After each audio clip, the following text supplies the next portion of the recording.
એ પ્રેમમાં જ્યારે વેદનાઓ જાગે,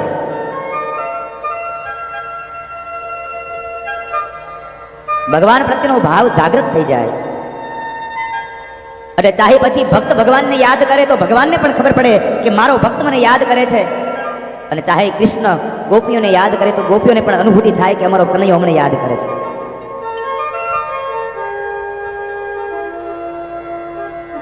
ભગવાને બૃહદવનમાં વેણુનો નાદ કહ્યો અને મધ્યરાત્રિએ બધી જ ગોપીઓ એકાંતમાં ભેગી થઈ અને ગામના ગોંદરે ચાલી અને એકદમ દોડતી આવે છે કે જાણે ગંગામાં કોઈ પૂર આવ્યું હોય.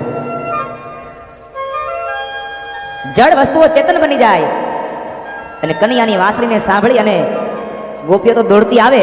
એટલું નહીં, ગાયો નિરણ ખાતી હોય તો નિરણ ખાવાનું પણ બંધ કરી દે, પોતાના કાનને ઊભા કરી અને મારા કનૈયાને વેણનો નાદને સાંભળે. પણ એ પુકાર, એ ભાવ હંમેશા પ્રેમ હૃદયથી હોવો જોઈએ. પરમાત્મા પ્રત્યેની જ્યારે ઝંખના જાગે, પરમાત્માને જાણવાની જોવાની દિલ ઝંખના જાગી રહી. જ્યારે તમને અંદરથી ભગવાન પ્રત્યે પ્રેમ જાગી જશે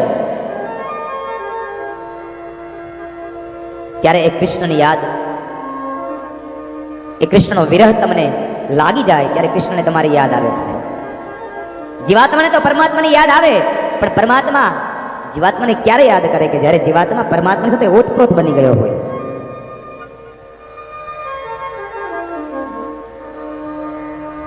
દેહના ભાન ન રહે, અંગ ઉપરના વસ્ત્રો નીચે પડી જાય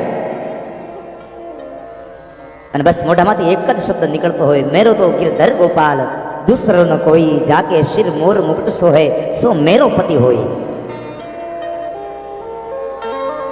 એ જ્યારે ભગવાન સાથે તાર બંધાઈ જાય ત્યારે પરમાત્માને ખબર પડે કે મારો ભક્ત મને યાદ કરે છે.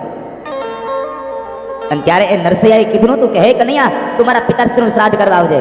એ તો બસ અહીંયા એક વૈષ્ણવજનની હાટડીએ વગાડતો રહ્યો કરતાલ અને દ્વારિકાથી નીકળી અને જુનાગઢની બજારમાં આવી અને આખી નાગરી નાતને જમાડીને વયો ગયો સોનાના થાળી વાટકામાં. એને એમનું તો કીધું તું જમાડવા આવજે.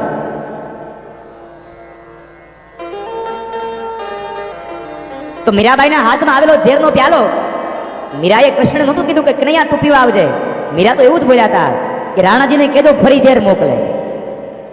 એને ભરોસો હતો કે આ ઝેર મારે નહીં પીવું પડે.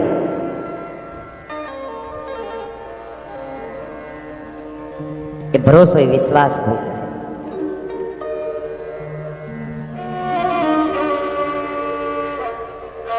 હૃદયનો તાર જ્યારે પરમાત્મા સાથે બંધાઈ જાય